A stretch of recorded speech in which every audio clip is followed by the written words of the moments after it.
오늘 이제 창세기 19장으로 가겠습니다. 19장 1절부터 11절까지 천천히 우리가 함께 읽겠습니다. 오늘은 19장 1절부터 11절까지 저녁때의 시작.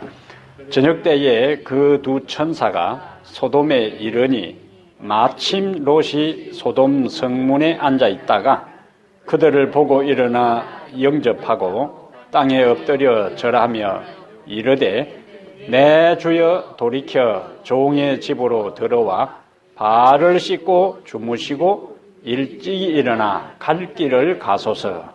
그들이 이르되 아니라 우리가 거리에서 밤을 새우리라. 롯이 간청하매 그제서야 돌이켜 그 집으로 들어오는지라. 롯이 그들을 위하여 식탁을 베풀고 무고병을 구우니 그들이 먹으니라. 그들이 눕기 전에 그 성사람 고 소돔 백성들이 노소를 막론하고 원근에서 다 모여 그 집을 에워싸고 롯을 부르고 그에게 이르되 오늘 밤에 내게 온 사람들이 어디 있느냐? 이끌어내라. 우리가 그들을 상관하리라. 롯이 문 밖에 무리에게로 나가서 뒤로 문을 닫고 이르되 청하노니 내 형제들아 이런 악을 행하지 말라. 내게 남자를 가까이 하지 아니한 두 딸이 있노라. 청하건대 내가 그들을 너희에게로 이끌어내리니 너희 눈에 좋을 대로 그들에게 행하고 이 사람들은 내 집에 들어왔은즉 이 사람들에게는 아무 일도 저지르지 말라. 그들이 이르되 너는 물러나라. 또 이르되 이자가 들어와서 거류하면서 우리의 법관이 되려 하는도다. 이제 우리가 그들보다 너를 더 해하리라 하고 롯을 밀치며 가까이 가서 그 문을 부수려고 하는지라.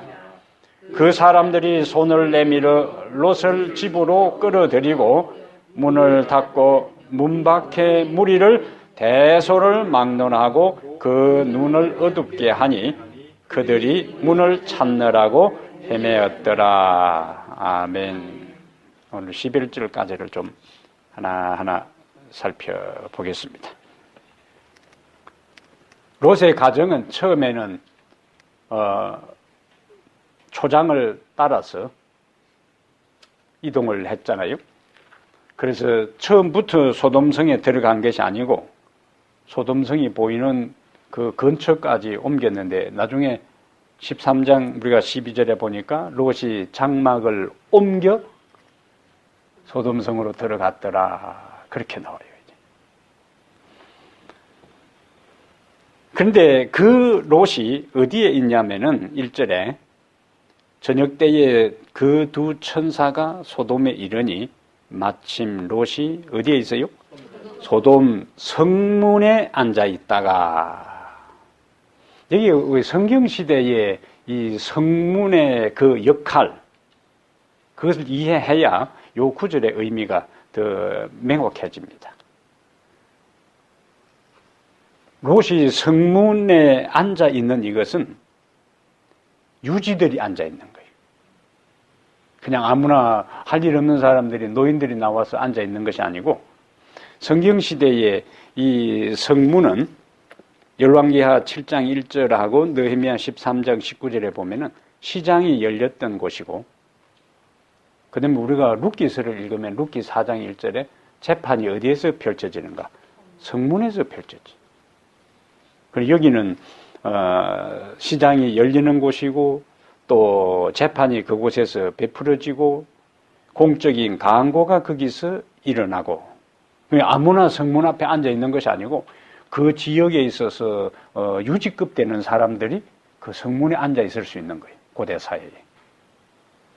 그러면 외행적으로 롯은 그동안에 그의 아브라함을 따라 다니던 목축 생활, 유목민 생활을 하다가 소돔성에 들어가서 성문에 앉아 있다 하는 것은 그만큼 이제 외행적으로는 그가 성공한 거예요. 이제 안정된 생활을 그가 하고 그 지역에 있어서 상당히 영향력 있는 그 위치에 자리를 잡은 것을 볼 수가 있어요.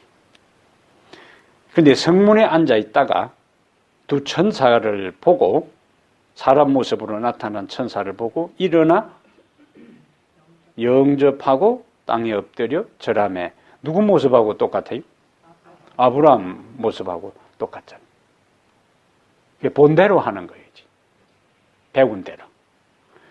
그런데 여기서 롯이 두 명의 천사들을 사람 그냥 나그네로 생각하고 자기 집으로 모셔드렸는데, 만약에 롯이 그렇게 하지 않았으면 롯도 소돔성이 망할 때에 같이 멸망하고 말았을 거예요.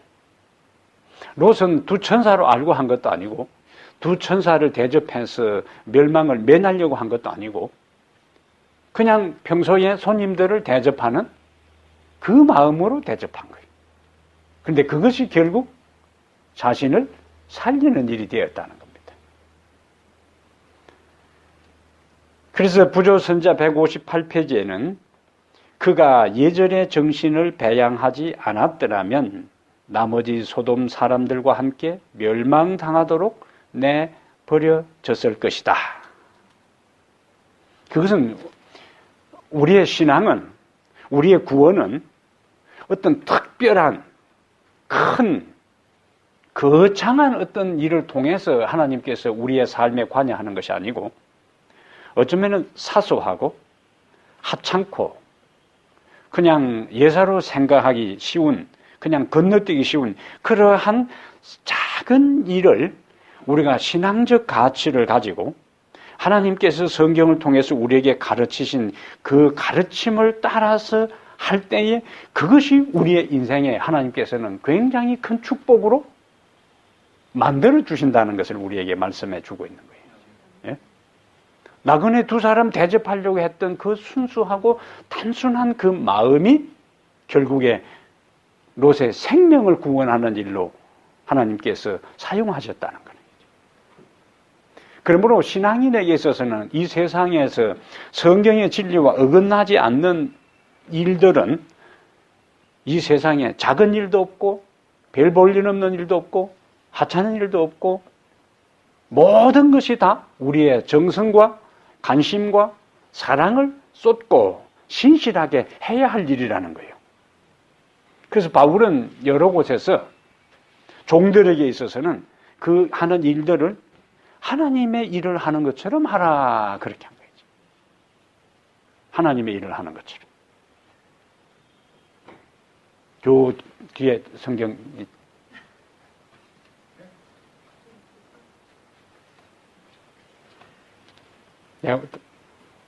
기중한 것이기 때문에 내가 양치기 딱 보관해놨다가 그래서 한 번씩 성경을 놔두고 가야 또 저녁에 나오시니까. 예. 그 하나님께서 이렇게 만드시는 거예요, 이제.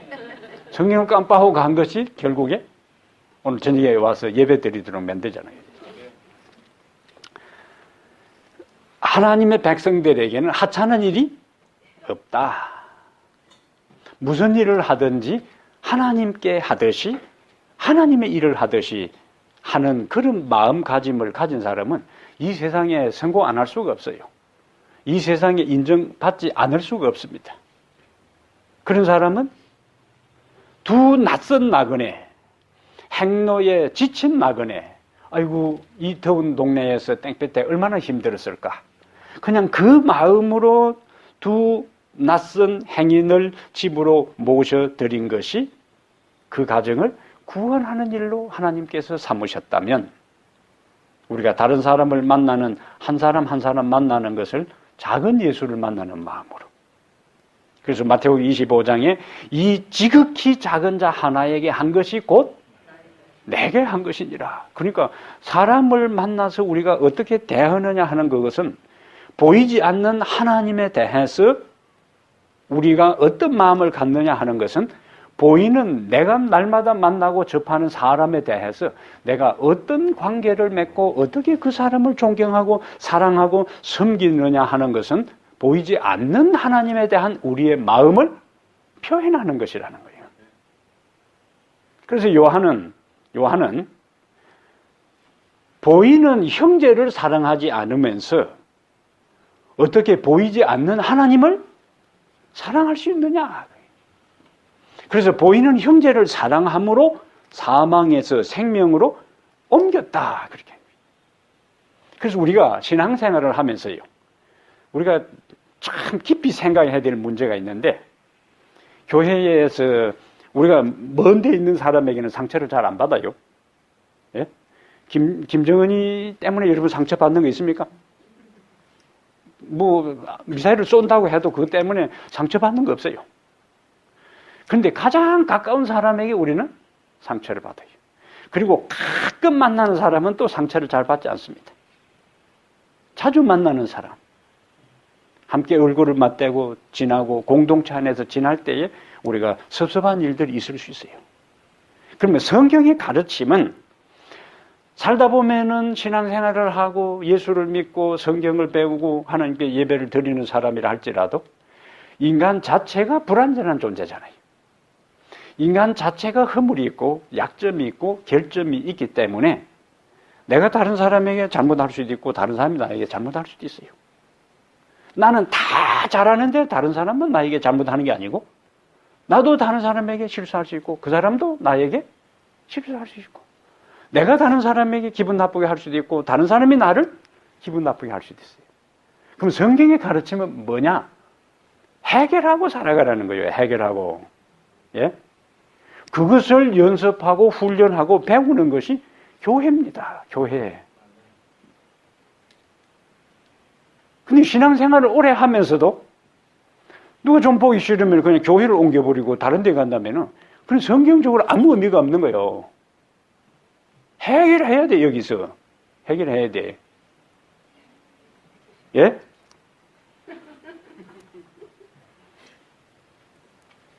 그러면서 다른 데 가서 하나님 찬양한다 그러고 감사한다 그러면은 그건 하나님 앞에 의미가 없습니다. 예? 그래서 우리가 이곳에서 때로는 그게 쉬운 건 아니에요. 쉬운 일이 아니기 때문에 그렇게 할 때 하나님께서 뭐요? 잘했다 그렇게 하는 거예요. 잘했다고. 그게 쉬운 일이 아니요. 인간에게 다 자존심이 있기 때문에 그거 쉬운 일 아닙니다. 그러면 성경의 가르침은 쉬운 것만 하고 어려운 걸 하지 말라 그게 아니에요. 하나님께서 가르치는 것이 그대로 따르는 것이 쉽지 않지만은 하나님께서 그걸 원하시기 때문에 우리가 그렇게 하는 것이 그것은 하나님을 위한 것이 아니고 결국 우리를 위한 거예요. 내 마음에 다른 사람에 대한 섭섭한 마음을 품고 있으면 그 사람을 혹시 만나면 어찌 되겠어요? 우리 조상들이 뭐라고 했어요? 원수는 외나무단에서 만난다고. 언제 만날지 모르는 거예요. 그래서 우리는 언제 어떤 장소에서 그 사람을 만났더라도 이 사람 어떻게 여기서 만났나 그런 생각이 안 드는 관계를 만들어 가야 합니다. 예? 그러면서 우리의 신앙이 우리의 인격이 성숙하고 변화되고 발전하는 겁니다. 우리의 인격의 변화라는 것이 좋은 조건 속에서 모두가 나를 좋아하고 모든 사람이 아무도 실수 안 하고 나도 실수 안 할 때는 내가 그런 사람 된 것처럼 생각하는 거예요. 종종 제가 이야기하지만은 시골에 옛날에는 이제 그 부엌에 나오는 설거지 한 그걸 갖다가 그냥 버리지 않고 모아놔요. 그거 소도 주고 돼지도 주려고 모아놓으면은 싹 가라앉습니다. 근데 막대로 이제 소 줄 때는 그냥 안 줘요. 한번 휘저어가 줍니다. 그러면 콩나물 대가리도 나오고 멸치 대가리도 나오고 밥풀도 다 올라오고 그러는 거예요. 다 가라앉은 줄 알았는데 없는 줄 알았는데 휘저어 놓으면 그것이 올라오는 거예요. 그래서 우리의 삶에 하나님께서 가끔씩 내 주변의 어떤 일을 통해서 나로 하여금 내 속에 아직도 변화되지 못한 요소들을 들추어내어서 내 모습을 보게 하고 그것을 하나님 앞에 굴복하고 내려놓으면서 우리를 변화시키기 위해서 그것을 어떤 때는 허용할 경우가 있어요. 그것을 그대로 건져내라는 이야기라 그냥 가라앉혀 놓지 말고, 예? 그래서 가끔 우리가 골 때린다 그렇게 하잖아요.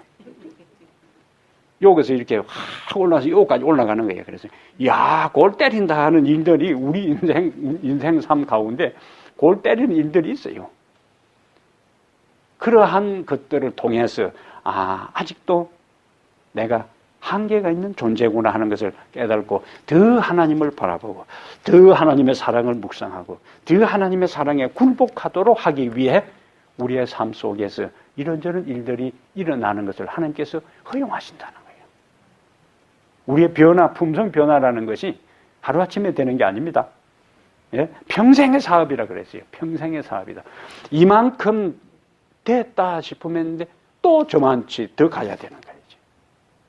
이 땅에 사는 날 동안뿐만 아니라 하나님은 영원한 존재고 하나님은 무한한 존재고 하나님은 완전한 존재고 하나님은 완전히 모든 것의 허물과 결점과 약점이 전혀 없는 분이기 때문에 구원받은 다음에도 우리는 끊임없이 하나님을 바라보면서 또 뭐 하는 거예요? 성장하고 자라가는 거예요. 그 자라감이 하늘에서뿐만 아니라 이 땅에서도 이런저런 일들을 통해서 우리가 자라가는 경험, 우리가 성숙하고 성장하고 커가는 경험을 하도록 이런저런 일들을 허용할 수 있기 때문에 그것 때문에 교회를 옮긴다든지 떠나든지 할 생각 말고 하나님 힘들지만은 당신의 가르침을 따라서 십자가를 바라보고 십자가를 노래하고 용서를 이야기한다면 내가 하나님 앞에 용서받을 것을 기대하고 용서해 달라고 기도한다면 주기도문에 뭐라고 이야기했어요? 우리가 우리에게 죄 지은 자를 사하여 준 것 같이 우리 죄를 사하여 주옵시고 그렇게 했잖아요. 그래서 한 교회에 어떤 문제가 있었는데 서로 갈라져 가지고 싸우고 지지고 볶고 하는데 다른 교회에서는 대부분 주기도문으로 마치잖아요. 처음에는 우렁차게 주기도문으로 잘 마쳤어. 목사가 한 번 더 이제 그걸 의미를 딱 설명하고 난 다음에 하니까 소리가 반이나 줄은 거예요. 예? 오늘날 우리에게 나에게 죄 지은 자를 내가 나에게 죄 잘못한 사람을 용서해 준 것 같이 거기서 딱 걸리는 거예요. 그걸 그전에는 그냥 생각 없이 했는데 가만히 생각해 보니까 이 사람도 걸리고 저 사람도 걸리는 거예요. 우리가 주기도문을 하나님 앞에 할 때에 걸리는 사람이 없도록 하나님께 기도하면서 풀고 나가야 돼요. 풀고. 그래야 십자가를 향해서 용서를 이야기하고 하나님의 사랑을 이야기할 수가 있습니다. 예? 제가 느꼈기 때문에 하는 이야기. 오늘 저녁에 나오신 분들만이라도 그런 것들을 하나하나 극복해 나갔으면 좋겠어요. 예? 쉽지 않지만은 극복해 나가시라. 왜냐하면 하나님 앞에 우리의 삶의 모습이 인정받는 것이 거창한 것이 아니고 일상에 있어서 내가 일을 어떤 마음과 자세와 태도로 하느냐, 내가 접하는 사람들을 어떤 마음으로 대하느냐 하는 그것이 예? 루시오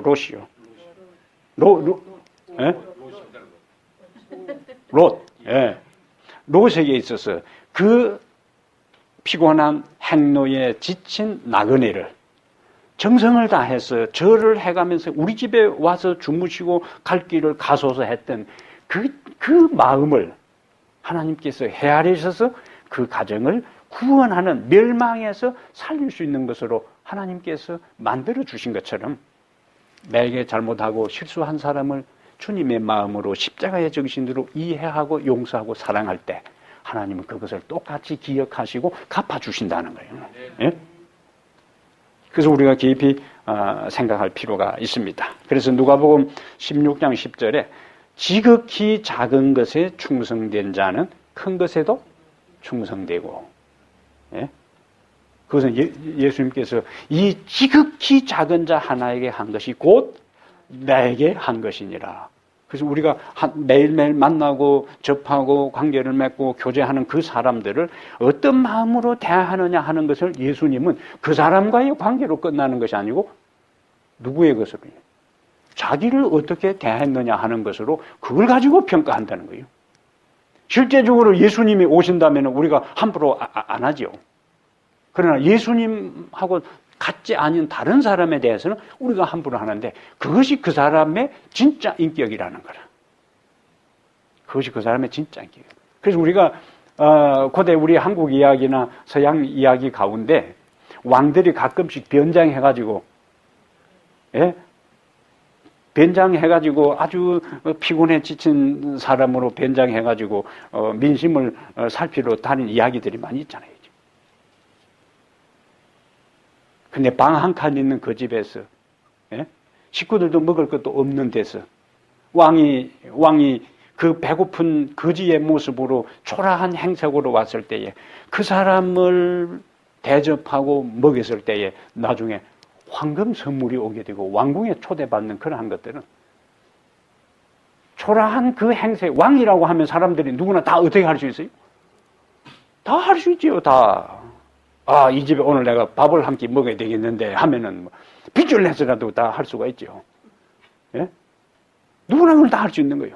그러나 초라한 거지가 오늘 배도 고프고 추운데 오늘 하루 묵고 갈 수 있습니까? 할 때 그 사람을 대접할 때 그것이 그 사람의 진짜 사람됨이라는 거라. 그래서 우리가 신앙생활을 아무리 오래 하고 성경을 아무리 연구했다 할지라도 내 일상에서 다른 사람과의 관계에서 그 사람들을 어떻게 내가 대하고 관계를 맺느냐 하는 것이 하나님께서 평가하는 그 사람의 뭐예요?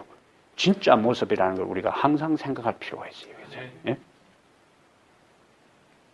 그래서 저는 요즘 계속 묵상하는 주제가 내 신자들 한 사람 한 사람을 바라볼 때마다 작은 예수로 보이게 해 주십시오. 누구로 보이게 해달라고 했죠? 작은 예수로. 여러분 한 분 한 분이 예수님이라 생각하면 제가 얼마나 여러분들에 대해서 이렇게 하겠어요. 예? 그리고 오늘 저녁에 비를 뚫고 온 여러분들에 대해서는 제가 이렇게 다. 예? 진짜 고마운 마음이 드는 거예요. 비 온다고 여러분 하나도 안 왔으면 저 혼자 왔는데 와보면 비 온다고 아유 귀찮다 비 온다 그냥 다음 화요일 가지 이러고 아무도 없으면 어찌 되겠어요. 고마운 마음을 전합니다. 오늘 진심으로 이야기하는 거예요. 오케이, 다시 이제 들어가세요. 손님들을 대접하는 면에 있어서 현실적인 면들을 조금 보겠어요. 하이프이는 교회정은 6권 343페이지에 손님들을 대접하는 데 있어서 멋지게 하고자 하는 바람에 불필요한 걱정과 부담이 생긴다. 여러 종류의 음식을 만들고자 주부는 과로하게 되며 많은 종류의 음식을 준비했기 때문에 손님들은 과식하게 돼요. 한편으로는 과로로, 다른 한편으로는 과식으로 인하여 고통과 질병을 얻게 된다. 거창한 자치는 부담이며 손해이다. 단순하게 하라고요. 단순하게 하라. 한국 사람은 유교적인 영향을 받아서 체면 치레를 많이 합니다. 잔치를 해도 빚을 내서라도 거창하게 항상 차려내야 돼요. 외국 사람 집에 초대받아서 묵을 것도 없는, 쪽지까지 줘가지고 오래서 가보면 묵을 것도 없는, 예? 초대합니다. 이래서 쪽지까지 해 받고 가면 별 묵을 것도 없는. 그들의 문화라. 그들은 음식을 얼마나 많이 장만했느냐보다 간단하고 조촐하고 단순하지만 함께 만나서 대화하고 차 마시고 교제 나누는 그것이 그들에게 가치고, 한국 사람들은 우선 상다리가 부러지도록, 예? 해놔야 초대받은 것 같고 초대한 것 같고 그러는 거예요. 성경적인 가르침으로 돌아가야 합니다. 단순하게 부담 없이 해서 함께 마주보고 대화하고 차 마시고 성도의 교제를 나누는 그것이 더 중요하다는 거예요. 예?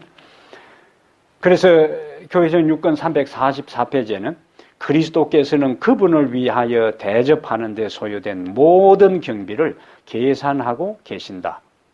그럼 우리가 예수님을 위해서 대접하는 게 있어요? 다른 사람을 뭐요? 대접한 그것을 예수님은 자신에게 대접한 것으로 모든 경비를 다 계산하고 계신다는 거예요. 어떤 형태든지 다 그 개인에게 가장 필요한 것, 예? 갚아주신다는 겁니다. 갚아주신다는 거예요. 이것이 우리에게 하나님께서 가르치시는 중요한 원리예요.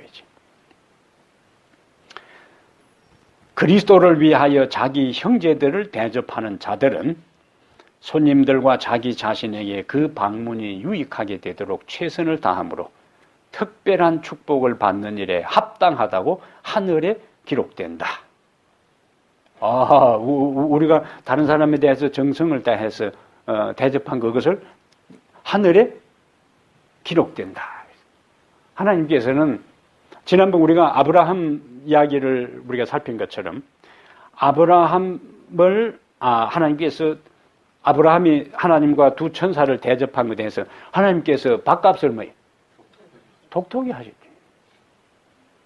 밥 한 끼 얻어먹고 아들 낳을 것에 대해서 이제는 정확하게 내년 이맘때에 사라에게 아들이 있을 것이다. 절대로 하나님께서 챙겨 잡수고 그냥 입 싹 닦는 분이 아니고 하늘책에 기록했다가 우리들 개인의 삶에 있어서 가장 현실적으로 필요한 것에 대해서 때가 되면은 갚아주시는 분이에요. 갚아주시지 않아도 우리는 주님의 가르침을 따라서 해야 될 파인데 갚아준다는 것까지도 보장하고 있잖아요. 그것이 여기 아브라함이 그런 복을 받았고 롯도 두 천사 대접한 그것이 멸망의 때에 살아남는 것으로 하나님께서 갚아주셨기 때문에 우리는 그것에 대해서 더 이상 우리가 주저할 것이 없다 하는 것을 볼 수가 있습니다. 오케이, 4절에 보겠어요. 3절 롯이 간청함에 그제서야 간청함에 왜 처음에 우리 집에 가 주무세요 하니까 막 기다렸다는 듯이 안 들어오고 안 누울 것처럼 머뭇거리다가 간청함에 응했을까요? 롯의 본 마음을 그냥 형식적으로 그렇게 한 것인지 진짜 손님들을 나그네를 대접하고자 하는 마음인지를 헤아리기 위해서죠. 롯이 간청함에 그제서야 돌이켜 그 집으로 들어오는지라. 롯이 그들을 위하여 식탁을 베풀고 무교병을 구우니 그들이 먹으니라. 천사인데도 사람 모습으로 해서 다 먹어요. 하나님께서도 송아지 요리도 잡수시고 그 다음에 빵도 다 잡수셨어요. 아브라함 대접할 때지. 자, 4절에 그들이 눕기 전에 그 성 사람 곧 요거부터 이제 소돔성이 이 성경의 저자는 소돔성이 멸망할 수밖에 없는 이유를 지금부터 이제 설명하는 겁니다. 그들이 눕기 전에 그 성 사람 곧 소돔 백성들이 한두 사람이 아니요 노소를 막론하고 원근에서 다 모여 그 집을 애워싸고. 한두 사람 동네 불량배들이 온 게 아니에요. 동네 불량배들이 온 게 아니고 소돔 백성이 노소를 막론하고 그 다음에 원근에서 다 모여 그 집을 애워싸고 롯을 부르고 그에게 이르되 오늘 밤에 내게 온 사람들이 어디 있느냐? 이끌어내라. 우리가 그들을 상관하리라. 요게 이제 결정적인 소돔성의 멸망에 대한 것들을 우리에게 보여줘요. 여기 그들을 상관하리라 하는 것이 뭐냐? 성적인 관계를 이야기하는 거예요. 성적인 관계를. 만나서 좀 따지겠다는 이야기가 아니고 성관계를 이야기하는 거예요. 왜냐하면 그 흐름을 보세요. 6절에 롯이 문 밖에 무리에게 나가서 뒤로 문을 닫고 이르되 청하노니 내 형제들아 뭐라고 했어요? 이런 악을 행하지 말라. 그러니까 상관하리라 하는 것이 정상적인 게 아니라는 거예요. 이제. 예? 이런 악을 행하지 말라. 그러면서 그 상관하리라는 것이 무엇을 암시하는 게 8절이요. 내게 남자를 가까이 하지 아니한 두 딸이 있노라. 청하건대 내가 그들을 너희에게로 이끌어 내리니 너희 눈에 좋을 대로 그들에게 행하고 이 사람들은 내 집에 들어왔은즉 이 사람들에게는 아무 일도 저지르지 말라. 노소를 막론하고 멀리 가까이에서 사람들이 다 몰려와서 롯의 집에 들어온 두 남자를 끌어내서 관계를 맺겠다고 한 것은 소돔성의 상태가 얼마나 타락했는지를 이 사건을 통해서 지금 독자들에게 보여주는 거예요. 오늘날 동성연애는 아무것도 아니에요. 근데 동성연애에 대한 용어들이 많이 있지만은 그 동성연애라는 영어 가운데 소도마이트라는 게 동성연애인데 여기서 나온 거예요. 소돔마이트, 동성연애.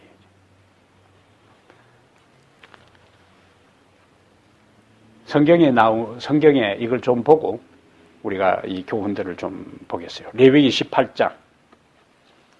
오늘날 일어나고 있는 이 동성연애에 대한 문제들이 레위기 18장, 레위기요. 예, 레위기 18장.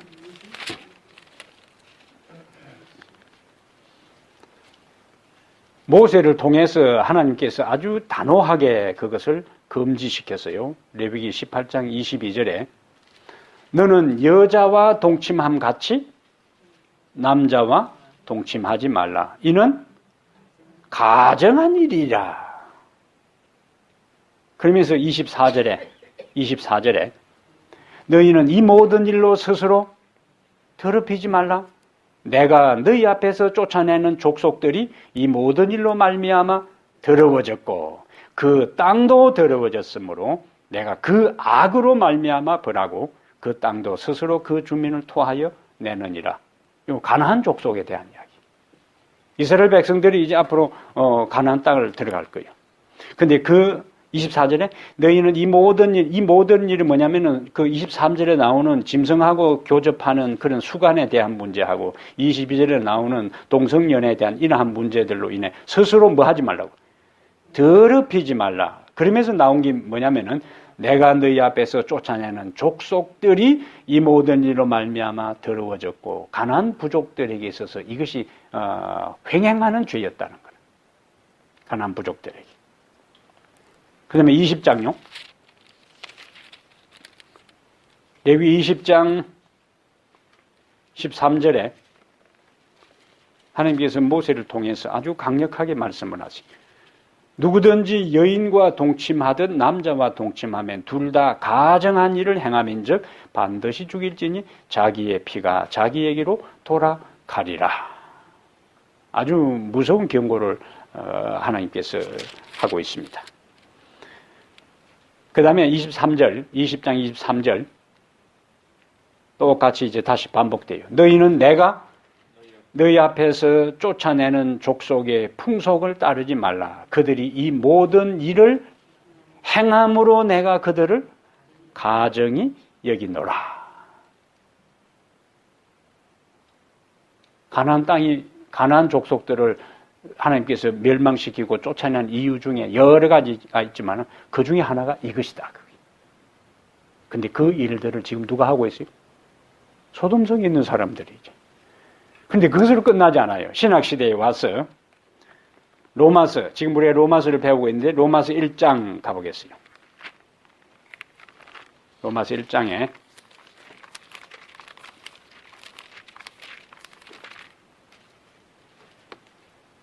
로마서 1장 26절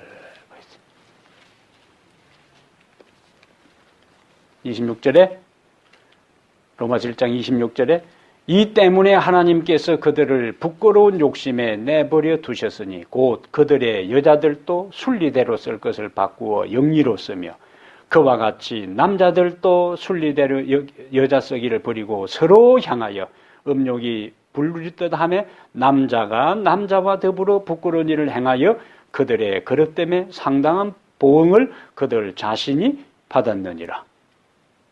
로마 시대에 이런 일들이 있었어요. 근데 로마 역사를 보면은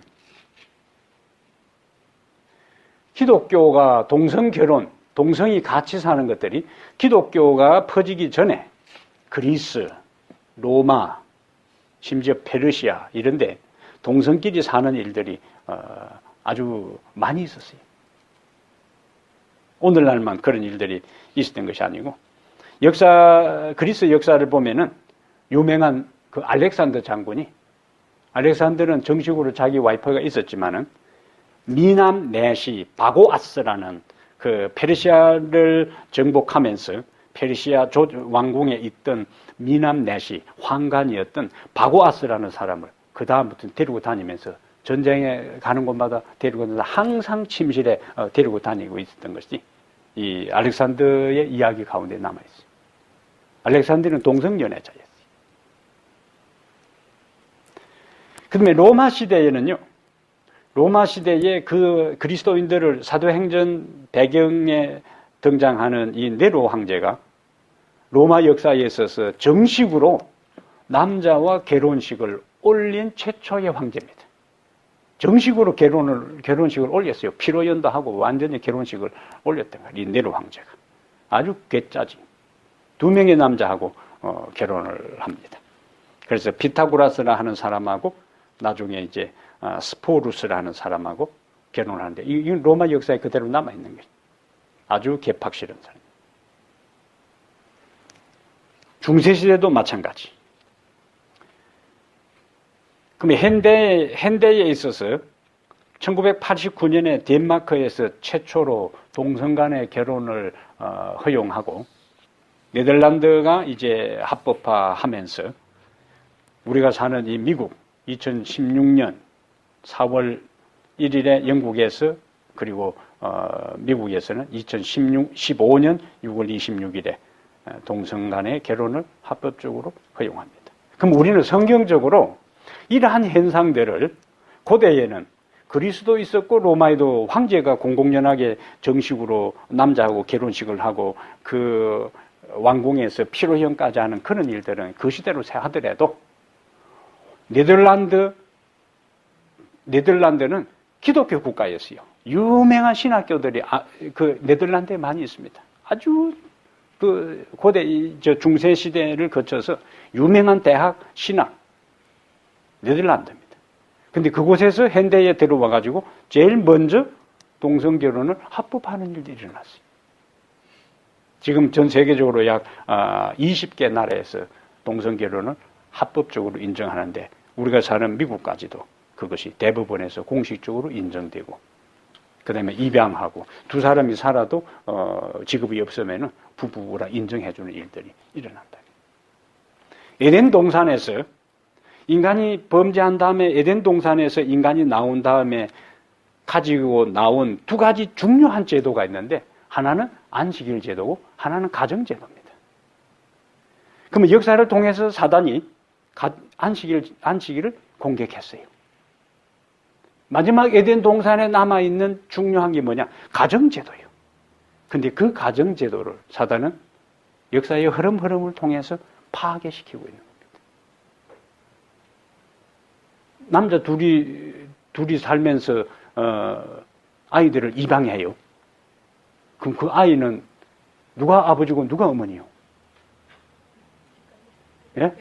둘 다 아버지도 아니고, 점점 앞으로요. 아버지, 어머니, 남편, 아내에 대한 것들이 앞으로는 점점 혼란해집니다. 우리가 이전에 가졌던 도덕적, 윤리적 기준을 가진 가정에 대한 것들이 밑바탕부터 무너지게 돼 있어요. 이것이 우리가 사는 시대예요. 예? 그래서 그리스도인으로서 이러한 때에 성경에 있어서 소돔성에 일어났던 그 일들이 역사를 통해서 반복되었고 기독교 국가에서부터 시작해서 그 일들이 하나님의 사랑이라는 이름으로 그것이 다 허용되고 법적으로 용인되는 이러한 시대에 우리가 살아갑니다. 이때 우리가 영적으로 정신을 바짝 안 차리면은 나중에 참과 거짓과 옳은 것과 그릇된 것에 대한 무엇이 진리고 비진리인지에 대한 것들이 점점점 혼란에 빠지게 되어 있습니다. 성경의 진리에 대한 가르침을 우리가 명확하게 이해하고 흔들림이 없는 믿음의 길을 우리가 걸어가야 합니다. 이 시대의 코드를 읽어내야 돼요. 점점 성경적 가치. 그럼 왜 그것이 문제가 되는가? 같은 성끼리 살아가면 왜 문제가 되는가? 답은 간단해요. 하나님의 창조 질서에 맞지 않는다. 그것이 간단. 여러 가지 이유들이 있지만은 그냥 여러분들이 쉽게 왜 그렇게 하는 것이 안 되는가 하면은 하나님께서 아담과 하와를 한 남자와 한 여자를 창조하시고 둘이 합하여 한 몸을 이루고 가정제도를 만드신 그 창조 질서에 안 맞는다는 거예요. 그러한 것들이 후천적인 것인가 선천적인가 여러 가지 이유들이 있어요. 기독교의 보수적인 면에 있어서는 절대로 그렇게 하면 안 된다 그러고 한국에도 지금 치열한 논쟁이 벌어집니다. 법제화하려고 하는 그 움직임에 대해서 자유주의 신학자에 있어서는 그것을 허용해야 된다. 그렇게 하면 안 된다 하지만 그냥 우리는 복잡하게 생각하지 말고 하나님의 창조 질서에 그것은 맞지 않는다. 그 기준을 갖고 그러한 사람들에 대해서는 뭐 어떻게 우리가 어떻게 그들을 이해해야 하는가? 그들도 예수의 보혈의 피로 구원받아야 할 영혼이라는 것. 그런 사람들이 혹시 교회 나오면 어떻게 해야 되는가? 우리는 그들을 따뜻하게 맞이해야 되는 거예요. 예. 그러한 일들이 젊은이들 세계에 있어서는 굉장한 이슈로 드러나지 않는 갈등 속에 있는 젊은이들이 현실적으로 있어요. 그들을 불쌍히 여기고 인간적으로 인정하되 하나님께서 그들에 대한 것들은 평가할 것으로 판단할 것으로 우리가 심판을 하지 말아야 됩니다. 인간적으로 그들을 불쌍히 여겨야 돼. 어떤 이유든지 간에. 오케이, 다시 19장으로 가서 오늘 이제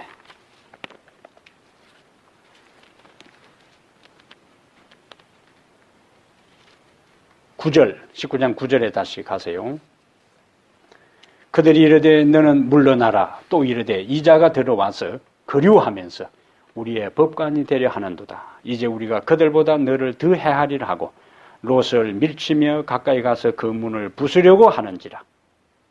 그러면 롯은요 13장 12절에 소돔성 안에 들어갔어요. 그 다음에 14장 12절에 소돔성 가까이에 13장 12절에 소돔성 가까이에 장막을 쳤고 14장 12절에 가서 이제 그 안에 들어갔어요. 그런데 중요한 것은 롯의 친척 중에 아브라함이 소돔성에 있는 사람들이 다 전쟁에 패하고 포로로 잡혀갔을 그때에 롯의 친척 중에 한 사람이 아브라함이 와서 그들을 뭐 해줬어요? 구원해줬어요. 그런데 지금은요? 그러한 거 상관없이 해하려고 하잖아요. 이것이 세상 인심입니다, 여러분. 예? 그래서 찬미가 가사 가운데서도 세상 인심은 나날이 변하여도 그 가사가 있어요. 그래서 어떤 때는 인간적으로 내가 잘해주고 정성을 다했는데도 안면볼수하고 돌았을 때에 섭섭할 수 있어요. 저는 이 성경을 묵상하면서 그의 친척 아브라함이 와서 결국에 롯 때문에 그들이 회복되고 살게 되었는데 지금은 그거 없잖아요. 이 사람이 말이야, 원래 여기 살던 사람도 아니고 외지에서 와가지고 우리의 재판관 놀이나 하려 한다고 안면 몰수하고 바로 이야기하잖아요. 뭘 생각한다고요? 세상 인심은 나날이 변하게. 하나님의 사랑만이 영원하지 사람의 관계와 사람의 사랑과 사람의 그것들은 언제든지 뭐 할 수 있어요? 변할 수가 있습니다. 변할 수가 있어요. 그래서 하루에도 몇 번 바뀐다고요? 생각은 얼마나 하고요? 몇 가지 생각을 하고요? 5만 가지 생각을 하고. 예? 생각은 5만 가지 생각을 하고 바뀌기는 하루에도 12번씩 바뀐다고. 그럼 뭐 나는 한두 번 바뀌고 다른 사람은 12번 바뀌는가? 다 마찬가지예요. 예? 아주 기분 좋았다가도 감정적인 것은 순식간에 틀어져 버립니다.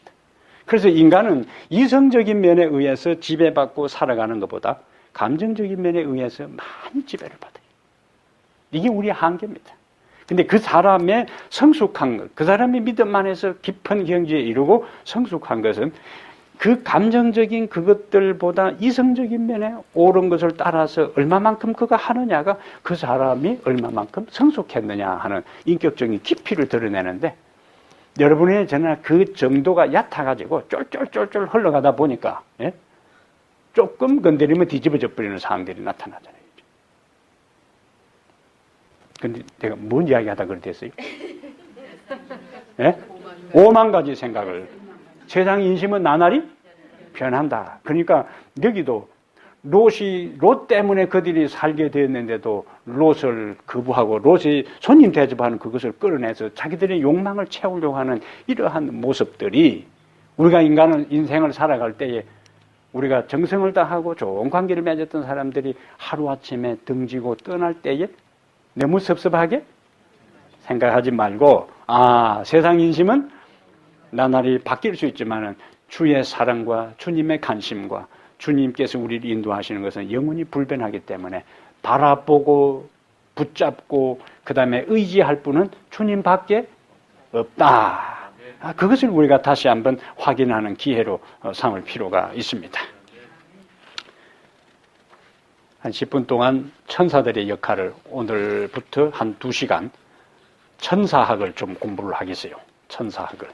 성경 우리가 교회에 나오면서 천사에 대한 이야기를 직간접적으로 듣지만은 천사에 대해서 구체적으로 공부를 할 기회가, 여러분 천사에 대해서 지금까지 교회 다니면서 구체적으로 정확하게 하나하나 배워본 적이 있어요? 그래서 화요일 저녁에 나온 분들한테만 알려주는 거예요. 예? 천사학에 대해서 화요일 저녁에 나온 분들에 대해서만 천사에 대한 걸 종합적으로 오늘 저녁에 나머지 한 10분 하고 앞으로 한 2시간에 걸쳐서 자세하게. 왜냐면 여기 지금 계속 누가 등장해요? 천사들이 등장하잖아요. 천사들이 등장하고 우리가 사도행전에서도 천사가 등장하고 2시간 정도 강의 들으면은 종합적으로 천사가 딱 우리가 이해를 할 수가 있습니다. 그래서 10절에 보면은 19장 10절에 그 사람들이 손을 내밀어 롯을 집으로 끌어들이고 문을 닫고 문 밖에 무리를 대서를 막론하고 그 눈을 뭐 했다고요? 어둡게 하니 그들이 문을 찾느라고 헤매했더라. 누가 그렇게 한 거예요? 천사들이. 자, 그러면은 천사는 어떤 존재이기에 이렇게 할 수 있는가 하는 것을 오늘 잠깐 하고 앞으로 연결해서 이제 하겠습니다. 첫 번째 우리가 생각할 것은 천사들은 언제부터 존재하게 되었을까? 천사들은 언제부터 존재하게 되었을까요?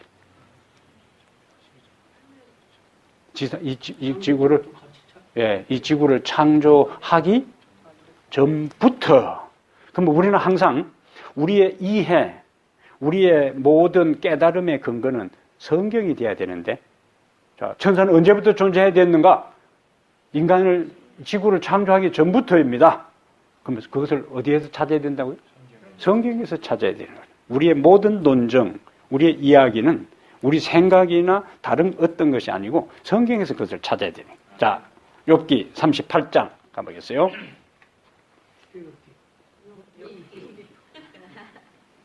비슷하지 않나요? 출애굽기, 욥기. 그래도 출애굽기, 욥기. 예. 단어면한테 그리 들릴 수 있어요. 웃지 마세요. 예. 오케이. 38장, 욥기 38장 7절에.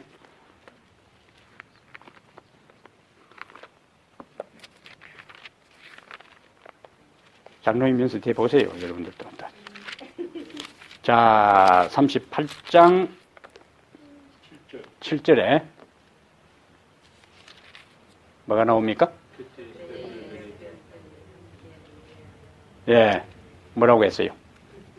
그때에 새벽별들이 기뻐 노래하며 하나님의 아들들이 다 기뻐 소리를 질렀느니라. 거기 그 앞에 뭐가 나오냐면 계속 창조에 대한 이야기 끝에 그때에, 그것은 창조 당시에, 창조할 때에 새벽별들이 기뻐 노래하며, 새벽별들이, 요 성경의 별들은 지도자에 대한 것이 요한계시록 1장, 2장에 별을 이야기할 때에 첫 번째는 별은 예수님을 가리키고 두 번째 별은 교회 지도자들을 가리키고 그 다음에 별은 천사들이에요.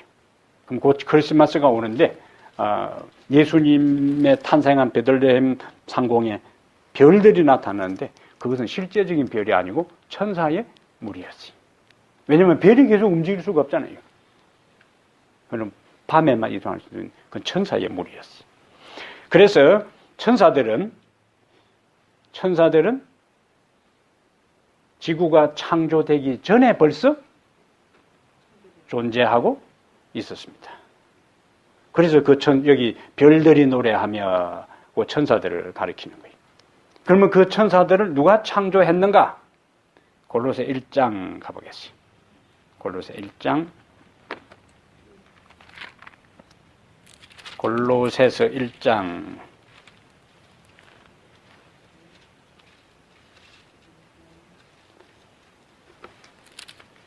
빌립보서, 골로새서 1장 16절, 17절 보겠어요. 만물이 그에게서 창조되되 하늘과 땅에서 보이는 것들과 또 보이지 않는 것들과 혹은 왕권들이나 주권들이나 통치자들이나 권세들이나 만물이 다 그로 말미암고 그를 위하여 창조되었고, 여기 보니까 보이는 것들과 보이지 않는 것들과 왕권들, 주권들, 통치자들이 다 그로 말미암고 그를 위하여 창조되었고 했으니까 하나님께서 창조하신 거예요. 천사는 피조물입니다. 여기 왜 골로새서에서 이 이야기를 하고 있냐면은 골로새 교회에 바울이 편지를 보낸 이유 중에 하나가 골로새 교인들이 천사를 숭배하고 있었어요. 골로새 교인들이 천사를 숭배한 거예요. 그 이야기를 바울이 듣고 지금 골로새 교인들에게 편지를 보낸 거예요. 그러면은 그들이 지금 천사를 숭배하고 있는데 바울이 골로새서를 그들에게 보냈다는 이야기는 천사는 피조물이기 때문에 무슨 대상이 아니다, 경배의 대상이 아니다 하는 것을 지금 1장에서 논증하고 있는 거예요. 그래서 천사들, 심지어 루스벨도 천사죠. 그래서 에스겔 28장 15절에 네가 지음을 받던 날로부터 내 모든 길에 완전하더니 마침내 불의가 드러났도다. 그게 중요한 구절은 네가 지음을 받던 날로부터, 그러니까 루스벨도 하나님께서 창조한 존재라는 거예요. 사람은 하나님께서 아담과 하와를 창조한 다음에 하나님의 창조의 능력을 아담과 하와에게 부여했어요. 그래서 아담과 하와가 결혼해서 아이들이 태어나서 자손이 이어가도록, 후손이 이어가도록 그렇게 했는데, 천사들은 남자 천사, 여자 천사를 창조해가지고 결혼을 해서 천사들이 점점 늘어나게 한 것이 아니고 일시에 하나님께서 필요한 수만큼 창조하신 거예요. 일시에. 그래서 그 아담과 하와가 범죄했을 때는 아담과 하와가 대표성을 띠고 있으니까 그들이 범죄한 것은 다 일제시대에 1910년에 한일합방이 될 때 고종이 도장을 찍어버림으로 인해서 다른 2천만 우리 동포들이 일본 식민지가 되겠다고 아무도 동의하지 않았지만은 고종이 그냥 그 옥새를 찍어버림으로 인해서 2천만 우리 동포가, 조선 동포가 다 일본의 식민지가 돼버리는 것처럼 아담과 하와는 인류의 대표자요. 그래서 그가 범죄한 것들이 우리가 범죄한 행태로 돼버린 거예요. 그것은 올림픽에서 예를 들면은 축구 경기를 하는데 한국 팀이 미국 팀을 이겼다. 그러면은 11명, 개개인이 11명이 싸워서 이겼는데 뭐라고 해요? 한국이 이겼다 이렇게 하는 거라. 11명이 있으면 11명만 좋다고 막 뛰어야 되는데 온 국민이 이겼다고 좋아하는 거예요. 근데 뭐 11명이 골 몇 개 먹고 그만 져버리면은 다 풀이 줘가지고 한국이 졌다. 우리는 운동장에 뛰다니지도 않았어요. 공도 손도 채보지도 않았는데 한국이 이겼다고 좋아하고 대한민국하고 졌다고 그냥 아무 소리도 안 하고. 그 뭐요? 대표성이에요. 대표성. 아담과 하와는 대표성이. 그 후손들이 다 아담과 하와를 창조할 때에 아담과 하와 안에 모든 인류가 다 있는 거예요. 근데 천사들은 남자, 여자 천사를 창조해서 풀어난 것이 아니고 개개 천사를 창조했기 때문에 그 천사들을 위해서는 구속주가 될 수가 없는 거예요. 한 명 한 명을 위해서 다 죽어야 되는 거예요. 예수님이 계속 죽으셔야 돼요. 그래서 천사를 위해서 대속이 없는 거예요. 그게 첫 번째 이유고, 두 번째는 인간은 내가 원해서 죄인이 된 게 아니고 조상이 그리 돼서 내가 죄인이 되니까 나에게 아무 선택에 그게 없어요. 그래서 나에게 아무 잘못이 없는 상태에 있기 때문에 기회를 줘야 되는 거예요. 반드시 살 수 있는 기회를 줘야, 그래야 하나님이 공평하신 하나님이고 사랑의 하나님이에요. 내 잘못도 없는데 내가 죽는다면 하나님은 사랑의 하나님이 아니잖아요. 그래서 예수 믿으면 너는 안 죽어도 된다. 기회를 주시는 거라. 천사들은 하늘에서 이미 하나님과 함께 계셨어요. 하나님이 어떤 존재인지를 다 알아요. 그런데도 그들이 각 천사 한 명 한 명이 뭐요? 선택해서 뭐요? 사단에게 가담했기 때문에 그들은 이미 기회가 다 하나님이 어떤 분인지를 다 알 수 있는 기회가 제공되었기 때문에 그럼에도 불구하고 하나님의 사랑을 의심하고 사단의 유혹에 넘어갔기 때문에 천사를 위해서는 구속주가 없는 거예요. 그게 차이입니다. 오케이. 자, 하나만 더 하고요. 비를 뚫고 왔는데 그래도 좀 많이 듣고 가야지 그래도. 마태복음 22장에 천사들, 마태복음 22장 30절.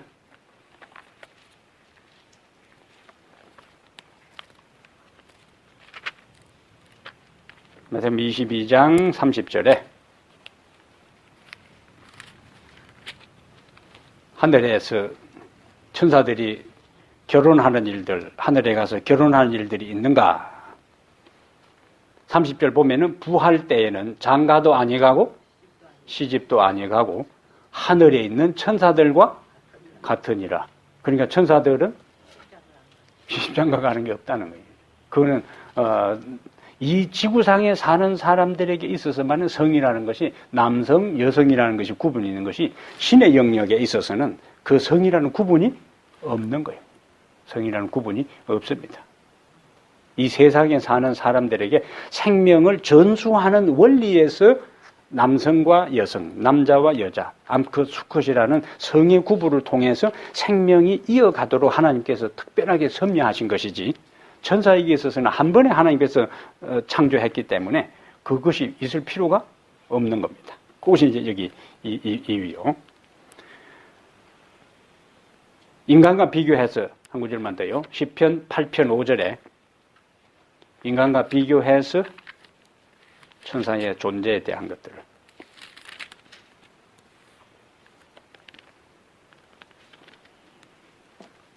시편 8편 5절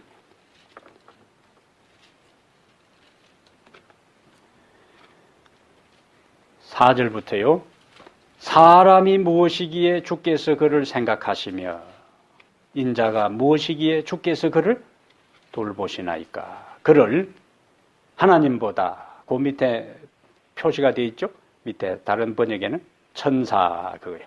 천사보다 조금 못하게 하시고 영화와 종기로 관을 씌우셨나이다. 그러니까 일반 피조 세계가 있고 그 다음에 그 위에 누가 있어요? 사람이 있고 사람보다 더 상위에 천사들이 있고 그 위에 하나님의 영역이 있습니다. 그래서 하나님과 천사와 사람의 영역과 일반 피조물의 세계예요. 이러한 천사가 이제 다음 시간에 우리가 계속해서 천사학을 공부를 좀 하겠어요. 그래서 소돔 고모라 성에 두 사람이 왔는데 나중에 보니까 그들의 정체는 천사였어요. 그러니까 천사는 어떤 모습으로? 사람의 모습으로도 나타날 수가 있습니다. 그래서 우리가 앞에서 본 것처럼 그 사람의 모형으로 왔는데 두 명은 천사고 심지어 그 중에 한 분은 하나님이셨다는 거예요. 그래서 우리 이 천사를 만난 사람들의 이야기들이 많이 있는데요. 이건 특히 선교사들이 이런 경험을 많이 합니다. 아프리카에서 선교하면서 완전히 그 폭도들이 그 다음에 그 주변에 다른 그 부족들이 공격을 해오다가 다 물러가는 상황에 그 선교사 집을 공격하려고 왔는데 보니까 완전히 그 주변을 겹겹이 포위하고 있는 군사들을 보면서 지레 겁을 먹고 도망간 사례들이 많이 있어요. 근데 실제로 그들의 눈에 그렇게 보인 거라. 하나님의 천사들이. 나중에 이제 우리가 다음 시간에 살펴보겠지만은 엘리사와 엘리야의 경험 가운데서도 똑같이 나타나 있잖아요. 하나님의 천사들이 우리를 둘러 보호하신다는 것. 롯이 궁지에 처했을 때에 하나님의 천사가 이제는 지금까지는 어떤 모습으로 나그네의 모습, 피곤해 지친 도움이 필요한 나그네의 모습, 롯의 도움이 필요한 사람인 것처럼 보였는데 이제는 롯이 순수한 동기가 위기에 처했을 때에 하나님은 본래의 자신들의 능력을 천사들이 발휘하도록 그곳을 그들 롯을 해치려고 하는 사람들의 눈을 멀게 하는 그런 능력을 발휘하잖아요. 이러한 것들을 이제 우리가 경험하는 삶을 살 수가 있는 겁니다. 다음 시간에 우리가 천사들에 대한 것들을 좀 더 성경의 사례들을 쭉 우리가 좀 더 자세하게 살피고 다시 이제 거기 마치면 19장으로 들어가서 본래의 그 주제로 돌아가겠습니다. 우리가 일상을 살아가면서 우리가 접하는 모든 사람들을 누구를 생각하고? 천사, 작은 예수를 생각하고 그들을 만나고 사랑하고 이해하고 용서하고 도와줄 때 그 작은 일 하나하나를 하나님은 그냥 넘어가지 않고 밥값을 톡톡히 하시고 그 모든 것들을 하나님께서 기록책에 기록하셨다가 우리의 삶에 필요할 때에 반드시 갚아주시는 하나님이시라는 것. 예? 그래서 우리의 일상에서 접하는 모든 일들 가운데 주님의 마음으로 성경에 나오는 아브라함과 롯이 했던 그러한 아름다운 마음들을 우리의 일상에서 실천하게 될 때에 하나님께서 우리의 그와 같은 아름다운 삶에 복 주시고 갚아주실 것입니다. 예? 그 역사와 그 실천이 우리 삶 속에 있게 되기를 바랍니다. 하나님 우리 아버지 이 저녁에도 편안하게 집에서 쉴 수 있지만 주의 몸된 교회에 와서 말씀을 듣고 주님께 기도하며 다시 한번 한 주간의 중간에 우리의 삶에 베푸신 은혜를 주 앞에 감사하기 위해 나오신 성도들 한 사람 한 사람에게 축복하여 주시옵소서. 집에서 출발해서 1시간 예배를 드리고 다시 우리의 삶의 처소로 돌아가는 그 순간까지 그 시간 전체가 교회에 와서 단지 예배만 드리는 그 시간이 아니라 오가는 시간까지도 하나님께 바쳐진 시간이고 하나님께 드려진 시간으로 우리 하나님 인정하시고 축복하여 주시기를 기도합니다. 그래서 절대로 우리의 삶에 오가는 시간, 긴 시간이 낭비의 시간이 아니라 그것마저도 주님과 함께하는 시간이 되게 하시고 주님과 동행하는 시간이 되어서 우리 하나님께 인정받고 우리의 마음이 날마다 더 주께로 향하는 거룩한 경험을 하게 해 주시옵소서. 우리가 일상에서 만나는 우리의 가족뿐만 아니라 일가 친척들 그리고 교회의 예수 안에서 한 영적 공동체를 이루고 살아가는 우리들이 살다 보면은 실수하고 때로는 상처 주기도 하고 실망하기도 하고 섭섭하기도 하지만 주님의 가르침을 따라 이해하게 하시고 작은 예수로 생각하고 주님을 섬기는 마음, 주님을 대하는 마음, 주님을 사랑하는 마음, 주님을 공경하는 마음으로 한 사람 한 사람을 그렇게 대하는 예수의 마음을 우리에게 주시옵소서. 그 결과 우리 모두도 작은 예수로 변화되게 해 주시옵소서. 우리 주 예수님 이름으로 기도합니다. 아멘.